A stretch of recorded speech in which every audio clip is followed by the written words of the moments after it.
Jodak gweng' ma Marie e kaunti ma Murang'a odak gi luoro gi kibaji kaluwore kod lal mar ji 5 chakre giko higa mokalo. Joma oselal mapok one nyaka kawuono gin jopuonjre ma klas 9, miyo ma jahigni 75 kanyakla kod apisa moro mar jolweny mane osedhi rutaya higni 2 mokalo. Jomoko 2 mawuok e gwenge 2 mopogore machiegni kanyo nolal e odiechieng' achiel kendo pok one ndachgi nyaka kawuono. Jodak koro dwaro ni mondo tim nonro e wi lal jodak makono.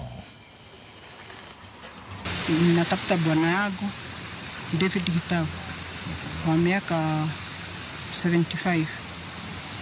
Alipotoka kutoka siku ya tarehe 27 Disemba na mpaka sasa bado kumuona.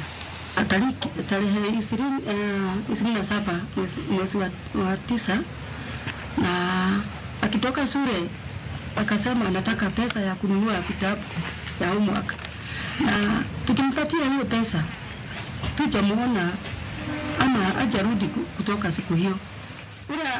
Anasikia hii habari, tunaongea hapa atusaidie kutafuta Simon, na tukimpata tutasema asante na Mungu ambariki. Kwa kata yangu kuko na watu 4 ambao hawapatikani ama kwa njia nyingine inaonekana wamepotea. Mmoja ni kijana wa miaka 15 anaitwa, na hao wengine 3 ni wazee na si wazee sana, juu mmoja tu ndiye mkongwe ambaye ako na 80 years and above.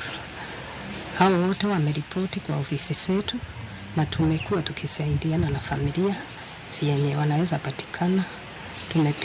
Tumepigania masimu na watawala wengine tukitafuta tu jinsi ambapo tunaweza pata hawa watu wakiwa hai ama wakiwa wameaga.